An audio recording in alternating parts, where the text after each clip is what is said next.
आज हम गद्य का प्रथम चैप्टर मुंशी प्रेमचंद दो बैलों की कथा को समझने का प्रयास करते हैं।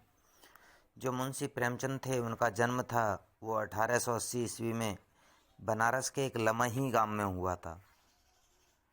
वैसे उनका मूल नाम धनपत राय था। जो मुंशी प्रेमचंद थे उनका बचपन बड़े ही अभावों में व्यतीत हुआ था।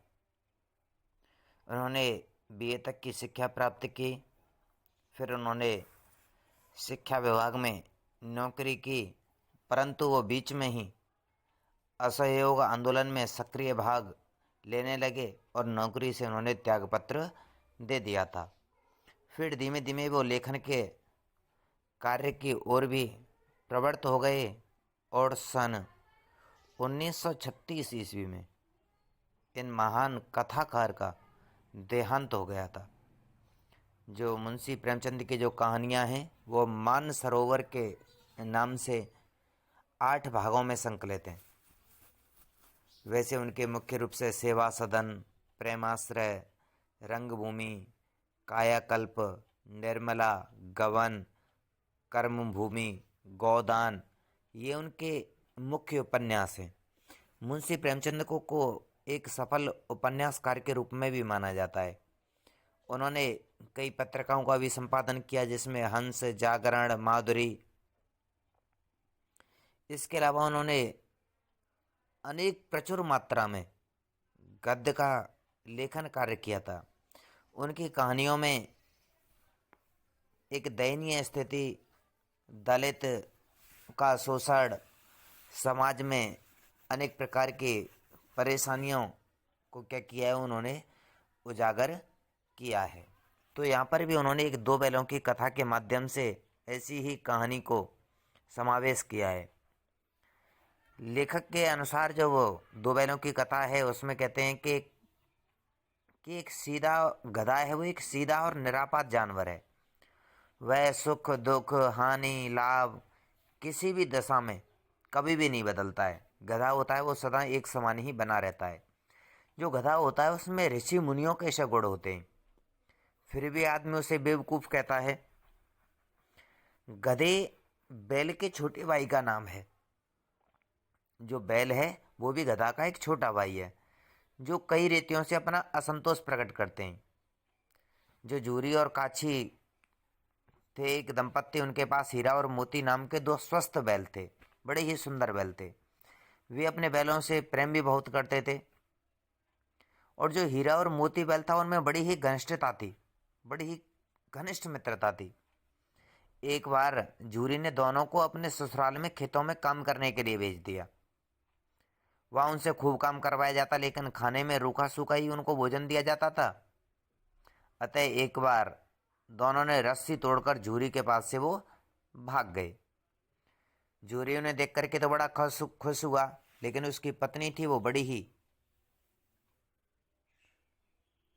क्रोधित हुई। वो लोग कहती है कि ये काम वाम तो करते नहीं है, काम नहीं किया होगा, तो इसलिए वहाँ से लौट करके आ गए। फिर दोबारा से जूरी होता है वो उसे लेने के लिए आ जाता है। तो फिर वो जूरी लेकर के जाता है, तो कई बार मोती ने गाड़ी खाई में गिराने का प्रयास किया, लेकिन हीरा ने उसे समझाया। क्योंकि मोती था वो बड़ा ही गुस्सैल था, लेकिन जो हीरा था वो बड़े ही धीरज से काम लेता था। हीरा की नाक पर जब खूब डंडे बरसाए गए तब मोती ने गुस्से से हल्ले करके भागा, पर गले में बड़ी बड़ी रस्सियां होने के कारण वो फिर से पकड़ा गया। तो फिर वो वहाँ पर उसने उनको जोता और आकर के सूखा भूसा चेहरा डाल दिया। वहाँ एक छोटी सी बालिका भी रहती थी, उसकी भी माँ मर चुकी थी।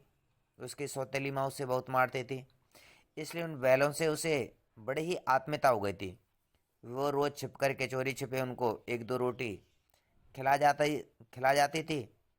इससे उनका पेट तो नहीं भरता था, पर मन में बड़ा ही संतोष उत्पन्न होता था। एक बार उस बालिका ने उसकी रस्सियां खोल दी, इससे वो दोनों भाग खड़े हुए। जूरी का साला उन्हें पकड़ने के लिए दौड़ा, परंतु वो भागते भागते नई जगह पहुंच गए। वो रास्ता भूल चुके थे, पर लेकिन खुश हुए। दोनों ने खूब फिर मटर के खेतों में मटर खाई और आज़ादी का अनुभव करने लगे। वहीं पर उन्हें एक सांड से मुकाबला होता है। दोनों उसे मिलकर के मार भगाते हैं। लेकिन इतने में खेत का जो मालिक है वो आ जाता है। वो भी फिर उन्हें खूब मारता है और इसे कांजी हाउस में पकड़ करके उन्हें बेच देता है। कांजी हाउस में देखता है कि बड़े ही जानवर बंदे थे, उनकी सभी की हालत खराब थी।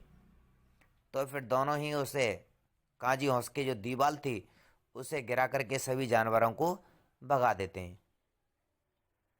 परंतु जो मोती है वो वहीं पर फंस जाता है। तो जो मोती उसे देखता है कि जो हीरा है वो भाग सकता है, लेकिन हीरा है वो उसे देख करके भी नहीं भागता है कि जब मेरा मित्र यहाँ पर फंसा हुआ है तो मैं भी यहाँ से नहीं जाऊंगा। इस प्रकार से वो वहीं पर रह जाता है। उसके उपरांत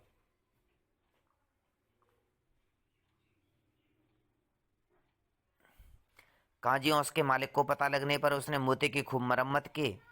उसे मोटी रस्सी से बांध दिया गया। एक हफ्ते बाद